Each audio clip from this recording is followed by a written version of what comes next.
"Calm down, Barney, everything is all right. No one will harm you." These words could serve as the beginning of a story that shook the minds of many. Questions about unidentified flying objects and abductions by aliens remain relevant, sparking debates and doubts. According to research, around 4 million Americans claim to have been victims of abductions. Most of them report that implants were introduced into their bodies, monitoring their condition, metabolism, and even thoughts. Abduction victims describe themselves as lab rats, studied by uninvited guests from another world. British ufologist John Spencer, who has dedicated several years to studying this mysterious phenomenon, notes that the discussion of alien abductions became more active after the Hills shared their story. "I have read many accounts from people who have experienced abduction," he says. "They believe they were controlled by beings from another planet. According to them, aliens would take the abducted aboard a flying saucer and conduct medical examinations, introducing an implant or transmitter into their bodies. Some of those who have experienced such events claim that this incident haunts them throughout their lives, affecting the fates of both the victims themselves and their children, passing down from generation to generation." Spencer acknowledges this possibility and even asserts that the unusual phenomenon truly exists. There are many testimonies from abductees. "I do not think they are all products of an unbridled imagination," he adds. For him, the strongest argument supporting the truth of their words is the fact that the fate of some victims drastically changed after the incident. "I have spoken with many who believed they were abducted by aliens. The lives of most of them, around 30 people, indeed underwent serious changes. They suddenly developed artistic abilities. Some became musicians, others took up wood carving, and some started making films. All of this happened to them after the abduction," he recounts. Reports of alien abductions began to emerge in 1961, when the first such case was recorded. Victims claimed they were taken at night while sleeping by beings capable of passing through walls and instantly moving through space. Ufologists believe that the story of Barney and Betty Hill is indisputable evidence of this phenomenon. Late in the evening, in 1961, a married couple was returning along a deserted highway by the White Mountains. They decided to leave the road and soon realized that they were lost. "My husband and I were coming back from Montreal. We heard that a hurricane was approaching, and to get home as quickly as possible, we decided to take a shortcut," recalls Betty. It was late autumn, and they knew that they would not encounter anyone in the mountains. In Colebrook, they had a snack, rested a bit, and set off on their way. "We looked at the clock. It was exactly 10 o'clock in the evening," she continues. Betty worked in social services, while Barney was a postal worker and was a member of an American civil rights organization. They were both around 40 years old, and neither of them had experienced psychological issues before. During their drive along the mountain road, Betty noticed a spherical object in the sky.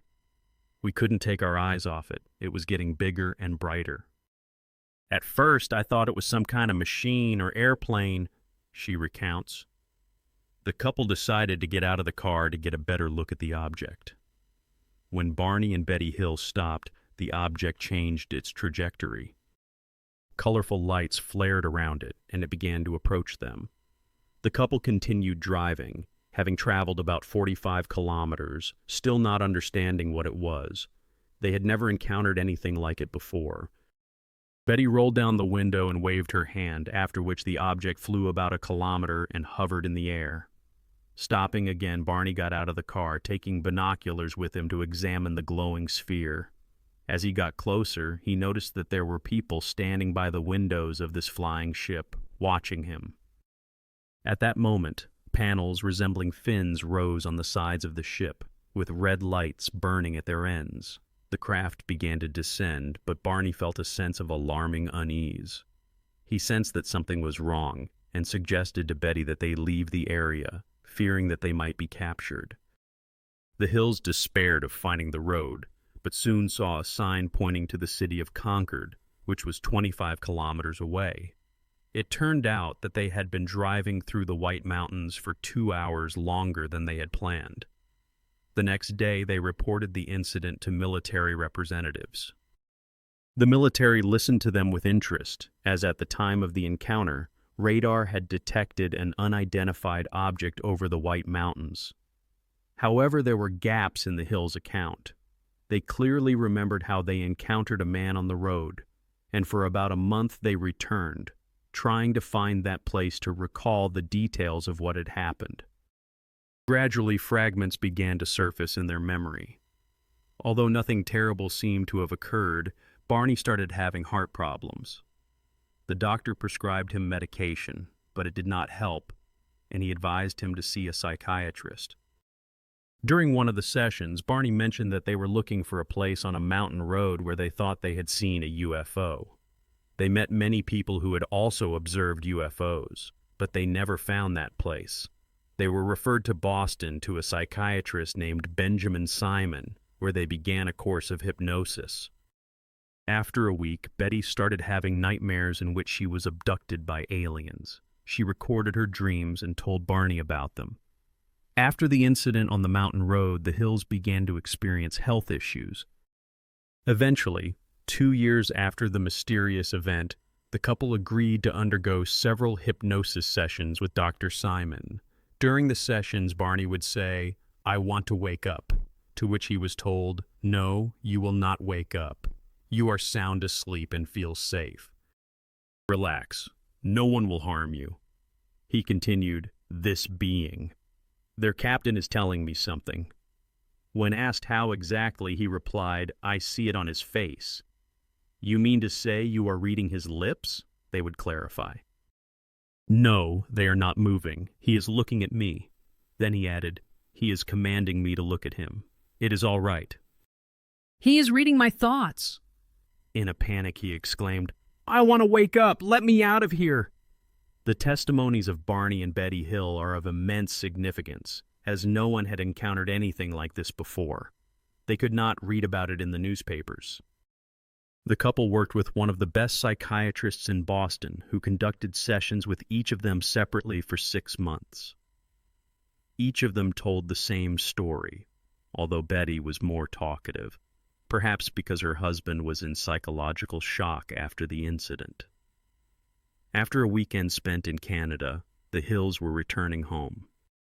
They were driving towards Boston when they noticed that a UFO was following them.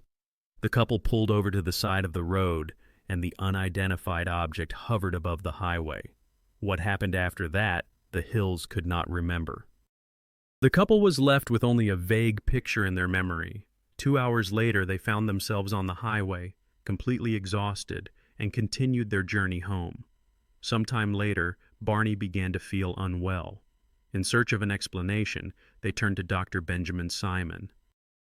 During the hypnosis session, each of them detailed how they were abducted and how they ended up aboard a UFO. Dr. Simon, who had not believed in the existence of UFOs prior to this case, was impressed by their accounts and ultimately wrote and published a book about what had happened. He had no doubt that the story of Betty and Barney was real. The couple provided quite convincing yet simultaneously perplexing testimonies. Betty recalls, "He says he wants to do something to me. I ask what exactly. He replies that it won't hurt and wants to insert a needle into my navel." She continues, "He tells me to relax. Is he trying to come onto me sexually?" At that moment, they saw a sphere resembling the moon, and then a group of people appeared on the road, blocking their path. The car stopped. The engine died. One of them approached the car and indicated that he wanted to conduct a few tests to determine how they were similar to them and how they differed. Betty and Barney later nicknamed one of the beings the Important One, and those who conducted the testing the Experts. Around their car stood 9 more beings. They were separated into different rooms, and the first part of the examination was the same. Their eyes, ears, nose, legs, and arms were checked. Then they said that 2 more tests needed to be done, one to study the nervous system and the second involved inserting a needle into Betty's navel, which they called a pregnancy test. Barney also underwent a similar examination, but they were interested in the structure of his reproductive system. Betty, realizing that they were not from this planet, asked, "Where did you come from?" In response, they showed her a star map. Later, they returned to the car and watched as the alien ship ascended into the air and disappeared from sight. In 1966, American journalist John Fuller published the Hills story in a book titled Interrupted Journey, which became a bestseller. The account included several details that left no doubt about the truthfulness of their story. For example, Betty could not have made up that the aliens conducted a pregnancy test on her by inserting a needle into her navel, as humanity invented this procedure only 10 years later. During a new hypnosis session, Betty drew the star map that she had seen aboard the UFO. Her diagram matched the one that was discovered a few years later when the binary star Zeta Reticuli was found. But the most interesting thing is that the spouses were able to recount this story only under hypnosis. Otherwise, they did not remember what had happened. Moreover, their versions were absolutely similar. Betty and Barney became the first people to speak about being abducted by aliens. Before this, no one believed in the existence of such things. It should also not be forgotten that the study of this case and the conducting of hypnosis sessions was carried out by a psychologist who was skeptical about everything related to UFOs. However, even he was shaken by the Hills account.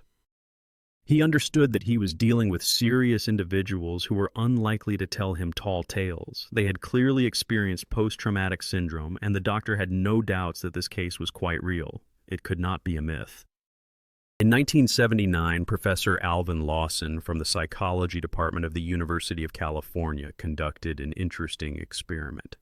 He selected 8 students who had never encountered the UFO phenomenon and, under hypnosis, asked them to imagine that they had been abducted by aliens. The professor was interested in how similar their fabricated stories would be to one another. His report mentioned that one story closely resembled the account of the Hills, including details about little men and white tables which confirmed their experience. All stories of alien abductions varied drastically. They contradicted known facts about the abduction phenomenon, and many subjects could not clearly articulate what had happened to them. Alvin Lawson's research did not seem convincing, as fictional stories about abductions could not be similar to one another. However, on the other hand, the accounts of people who underwent hypnosis had much in common, and their details seemed plausible. Dr. Jean-Rocco Lawrence, a psychologist from Concordia University, became interested in the abduction stories. He noted that most of these accounts were obtained during hypnosis sessions. His laboratory specialized in studying memory mechanisms, and he understood that hypnosis could become a dangerous tool in the hands of a psychologist. Lawrence and his team decided to investigate whether it was possible to implant false memories or manipulate what was stored in a person's memory through hypnosis. They studied several unusual cases and concluded that during nightmares, abduction victims relive their experiences. Every year, thousands of people report that they were abducted by aliens at night. In the case of the Hills, the details of their abduction became known thanks to hypnosis sessions. However, it is important to remember that hypnosis has been used to obtain testimonies from people who actually experienced memory issues.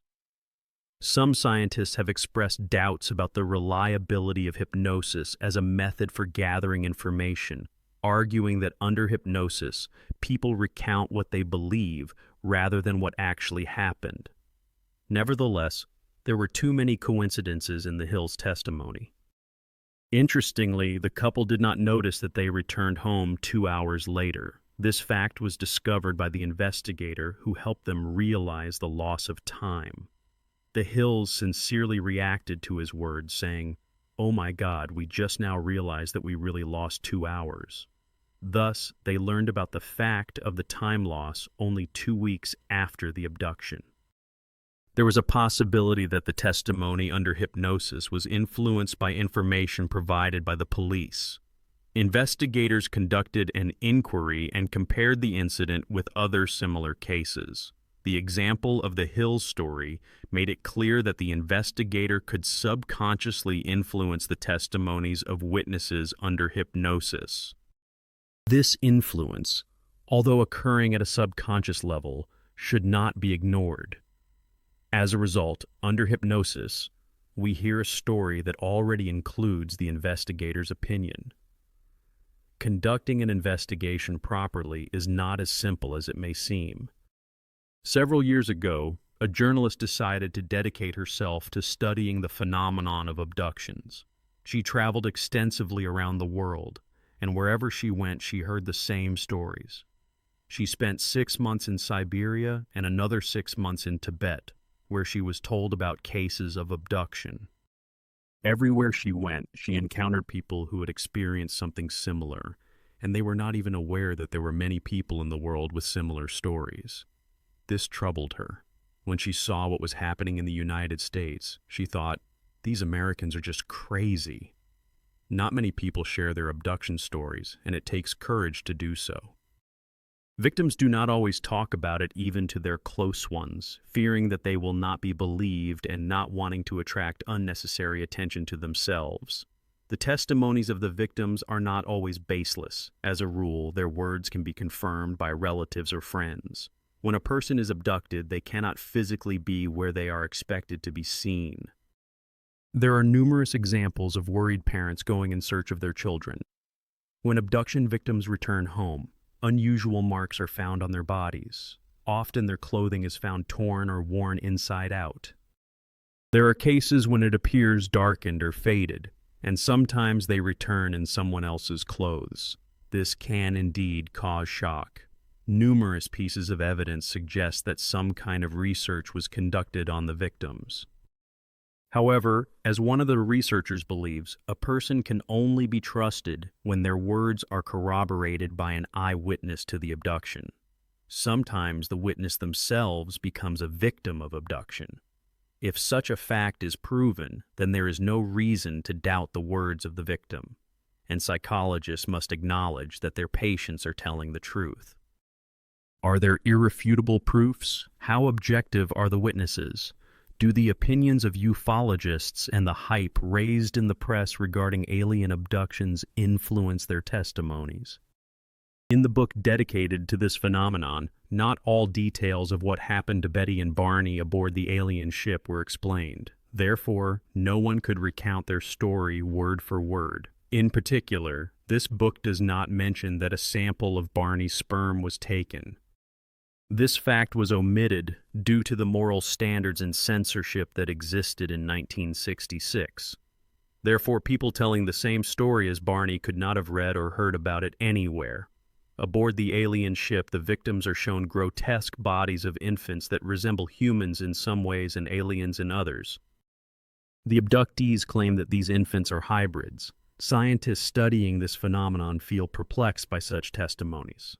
They are reluctant to believe it. Yet almost all eyewitnesses assert this time and again. This raises the question, what if all of this is true?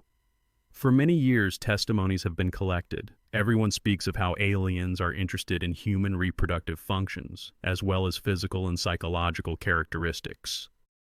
For this purpose, certain images are projected into the brains of people, and scientists do not even know why this is done. Aliens conduct examinations of the abducted victim's body, seemingly with the sole aim of discovering the peculiarities of human reproductive function. Some victims recount genetic experiments that always have a sexual undertone.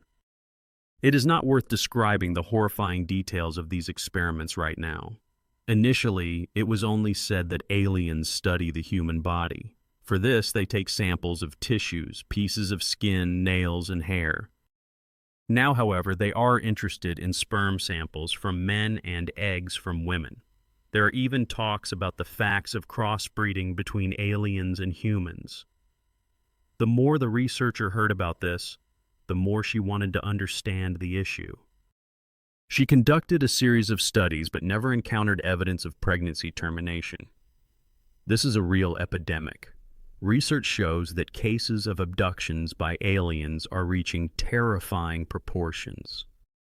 All descriptions of victims and those who have experienced similar cases are so similar that the question arises, what if all of this is indeed true? Eddie Bullard began studying this phenomenon long before the first abductions became known. According to him, the stories of people living in different parts of the world and unfamiliar with each other confirm the testimonies of other witnesses. Today, when information spreads instantly around the world, it is not surprising that cases similar to the story of the Hill couple have been discussed globally. In Quebec, something very reminiscent of Barney and Betty's account occurred. The abduction happened when a conscious person was driving along a deserted highway. This case became a real find for ufologists in Quebec. However, the victim experienced social isolation and ridicule from society. The man did not know whom to turn to for help and literally withdrew into himself. The abduction took place on the 24th of November, 1979. On that day, the man's daughter was born. At work, he handed out cigars to his colleagues to celebrate this joyful event. He then headed home to Lachute along Highway 158. As the car was approaching the city, the driver had the feeling that some object was flying above his head that could harm him. He could not take his eyes off the cloud. He drove into it and heard a sound resembling a stone hitting stone. He could not take his eyes off the cloud. He drove into it again and heard a sound resembling a stone hitting stone. He could not take his eyes off the cloud. He drove into it once more and heard a sound resembling a stone hitting stone. He could not take his eyes off the cloud. He drove into it again and heard a sound resembling a stone hitting stone. Something resembling a cloud formed. Then he noticed that a large UFO was hovering to the right of the road. The man could not take his eyes off the cloud. He drove into it again and heard a sound resembling a stone hitting stone. When the driver emerged from the cloudy situation, he crashed into a road sign. The car sustained minor damage, but the engine was unharmed and he could continue driving. When the man arrived home, he realized that his return had been delayed by almost 2 hours. It is quite difficult to believe in the very fact of abductions by aliens. Nevertheless, every year there is such a significant amount of testimony that it is impossible not to have doubts about it. Ufologists are convinced that the phenomenon of people being abducted by extraterrestrials truly exists. However, critics of this theory argue that all these stories are merely products of an overactive imagination. Skeptics always ask where the evidence is that this really happened, but in reality, there is not so little of it. Traces on the ground, unusual wounds on the bodies of the victims, and quite possibly even implants, tiny devices hidden in the bodies of the affected individuals. Of course, people want tangible evidence, but we have these clues. Implants are found in the bodies of the victims. Scars and cuts are discovered on their bodies. In 1995, California Dr. Roger Lear was approached by several individuals who believed they had been abducted by aliens who had implanted devices in their bodies. Throughout 1995 and in the following years, he performed several surgeries to extract the implants. It seems that Dr. Lear managed to locate and remove these tiny devices. Prior to these operations, he had not been interested in this topic, and certainly to date, it is known that some objects have been extracted from the bodies of people claiming to have been abducted by aliens. When scientists examined these items, they concluded that they had extraterrestrial origins. This data was documented. The implants were first analyzed by specialists from the Los Alamos National Laboratory, and then they were studied in a laboratory in New Mexico. The general public did not become fully aware of the results of these studies. For unknown reasons, Dr. Lear refused independent examination of the implants, which led some researchers to begin doubting the origins of the unexamined objects. Nevertheless, the results obtained by Lear turned out to be quite intriguing. After analyzing the found objects, it was established that some of them contained substances with isotopes atypical for our planet. Although chemical elements are often found on Earth, the particles extracted from human bodies possessed an unusual molecular structure. Scientists from a laboratory in New Mexico concluded that the objects found in the bodies of the victims resembled pieces of meteorites, which are known to have extraterrestrial origins. The implants in question had a sturdy biological shell that protected them from high temperatures. These objects were covered with nerve endings, which apparently connected the implant to the human nervous system. The more researchers studied these devices, the more they impressed them. Skeptics expressed doubts, labeling some of these objects as pseudo-implants. However, Dr. Lear indeed extracted certain objects from human bodies, the study of which sparked heated debates. Some of them can indeed be called pseudo-implants, as shards of glass or other known particles were sometimes extracted from people. But some items intrigued scientists. One of the most incredible objects was the one extracted from the body of American Richard Price. Between the first and second analyses conducted by Professor Pritchard, the structure of the object changed. Initially, it was metallic, and then it began to resemble a clump of cotton fibers. This astonished scientists, and no one could explain why this object changed its structure so dramatically between the two analyses. At this point, it remains unclear what these mysterious implants are intended for.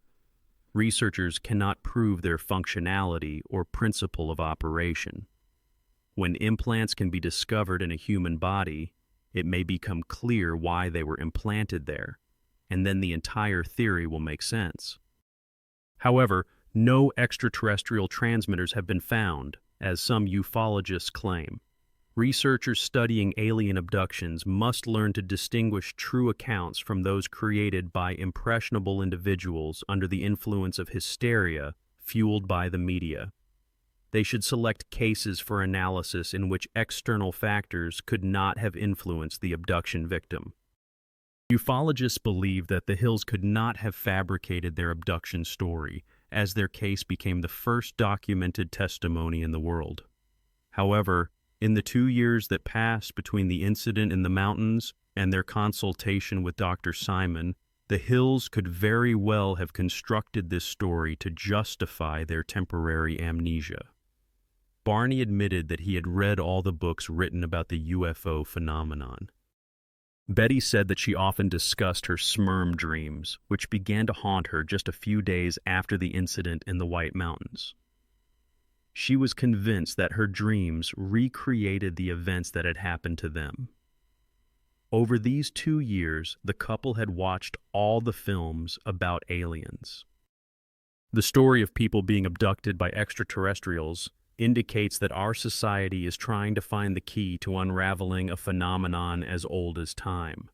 Not everyone tells the same story about what happened to them. Terrifying tales existed even in ancient times. People have always spoken of representatives from other civilizations or planets visiting Earth. Some regarded the aliens with interest, while others viewed them with fear. Our perception of events is greatly influenced by culture. We dream, and upon waking we try to recount those dreams. But our narrative also depends on the time in which we live. 60 years ago, people spoke of angels appearing to them in dreams. Now everyone around talks about aliens in space, so people are convinced that it is indeed extraterrestrials who visit them at night. If those same people had been born hundreds of years earlier, they would likely have seen angels in their dreams instead of aliens. Some ufologists fervently advocate for the theory of alien abduction, dedicating their lives to attempting to convince skeptics. They fiercely defend their beliefs and meticulously investigate all the details of new eyewitness accounts. In most cases, they are driven by a fear of a potential alien attack. However, a question arises: does their research have a real basis? Or are aliens merely a product of our imagination? In the town of Sudbury, in the state of Ontario, Dr. Michael Persender studies the human brain and various aspects of our consciousness. He shares his approach. Before I begin working with a patient, I determine the characteristics of their personality. People tell me about themselves, and I pay attention to the words they use. Unintentionally, they give me an understanding of the linguistic environment and cultural context in which they grew up. Dr. Persender explains that the right hemisphere of our brain can create a sensation in a person that someone is nearby. Stimulation of this area occurs during sleep, and there is nothing unusual about it. At night, we all dream. We seem to watch ourselves from the outside. We can feel the presence of some being, even when we are awake, he says. Such sensations can arise in stressful situations, but most often illusions occur under the influence of a strong magnetic field, which is sometimes created in nature. Dr. Persender continues, if you are in a borderline state, for example, sleeping, when the magnetic field intensifies, your brain may receive stimulation. At 4 o'clock in the morning, you may feel that someone is touching you. Perhaps the cause was the geomagnetic activity of the Earth, or you have been experiencing significant stress lately. He notes that the right hemispheres are activated, and people feel as if someone is standing next to them and watching them. They may suddenly wake up from this sensation, he adds. Men sometimes feel stimulation in the anal area, while women feel it in the uterus. The brain sent an impulse to some part of the body. Did you feel it inside yourself, not from the outside? There may arise a sensation that you are floating in the air, or that someone is touching you. During an experiment conducted in a room without sensory stimuli, Dr. Persender asked the subjects to wear a special helmet that alters the brain's electromagnetic waves.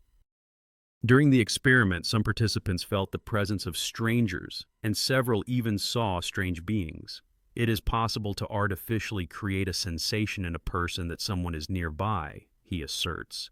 80% of the people we expose to electromagnetic fields felt the presence of an outsider in the room. Dr. Persender emphasizes that this also depends on what people expect to see or feel. We create special conditions in the laboratory. Something similar is present in those situations when people see UFOs or feel the presence of outsiders. Researchers often traveled to the sites of abductions indicated by those who experienced this unusual event. There, they recorded fluctuations in the magnetic field, which is not constant but weakens over time and then reemerges. Using ultrasensitive equipment, we record the state of the geomagnetic field, then digitize the obtained recording and send a signal to the brain of the person who claims to have seen aliens in the very place where we made the recording, he explains. Dr. Persender notes that 10 to 20% of people are very sensitive to magnetic fields. Typically, these are creative individuals, musicians, writers, people with flexible thinking. We often consider them a bit crazy, as strange ideas sometimes come to their minds. These people are so sensitive that when their brains are stimulated by changing the magnetic field, they feel someone's presence.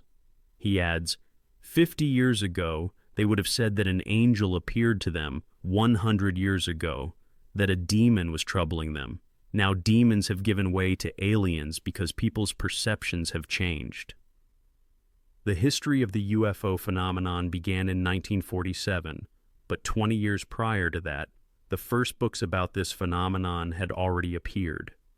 This means that American readers were already familiar with the idea of flying objects in the shape of discs and short pilots with large heads who abduct people. These themes were actively discussed in American science fiction magazines. Therefore, one should not exclude the possibility that all these stories may be based on fiction. We live in a world dominated by mass culture. Both Europeans and Canadians are significantly influenced by American mass culture. It should not be forgotten that starting from the 20s and 30s, a multitude of stories about aliens bombarded people. And since the 50s, films about alien invasions have been added to them. Aliens became heroes even in American cartoons. People hear about aliens from all sides, and our minds are literally saturated with this idea. That is why it is so difficult to distinguish a real abduction from a fictional one. Some people have too vivid imaginations. the story of Barney and Betty Hill has become part of global mass culture. As is often the case, people are more likely to believe an incredible story than to try to sort out the details. Some ufologists believe that the Hills told a true story, citing Betty's account of a pregnancy test that was invented much later.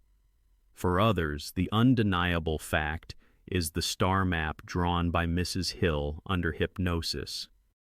It corresponds to the binary stars Zeta 1 and Zeta 2 in the Zeta Reticulum star system, which was discovered a few years after the incident in the White Mountains. However, in reality, such a pregnancy test was first conducted back in 1882, and in America, it began to be practiced from 1930. As for Zeta 1 and Zeta 2, the astronomer who discovered the binary nature of Zeta Reticulum later changed his mind, stating that Zeta is not a binary star. Moreover, Betty's account, almost word for word, repeated the dream she spoke about a few weeks after the incident. Some people mistakenly believe that dreams are subconscious memories. Undoubtedly, there are circumstances in Hill's testimony that confirm the unusual nature of what happened to them. For example, the fact that an unusual object appeared on the radar screen that day, Betty's dress strangely faded, and both spouses could not remember what had happened to them. However, none of these circumstances prove the existence of the phenomenon of alien abduction. Interestingly, the testimonies of abduction victims resemble the accounts of people who have experienced clinical death, as well as the stories of shamans who enter a special state while communicating with gods, and the narratives of drug addicts about the visions they experience in drug-induced delirium. Many parallels can be drawn between these phenomena. In this case, the phenomenon of alien abduction may essentially be analogous to the state experienced by shamans. People seem to see UFOs because it is talked about everywhere. The shaman sees what corresponds to the mythology of his people. Our mythology consists of aliens and flying saucers. I believe that people do indeed see something, but they interpret what they see through the lens of science fiction. UFOs, facts and fabrications. In our next program, we will continue discussing the mysterious phenomenon of UFOs and attempt to glimpse into our future. The program was recorded at the 2D Record Studio on behalf of the U7 TV studio. The mechanism of the universe. How did the universe originate? Cosmic odysseys, the fates of astronauts, overcoming space and time to fly at the speed of light to distant galaxies. To take a stroll on Mars, to land on the moon, the space section. Watch on Channel 24 Techni. What is interesting is what is hidden.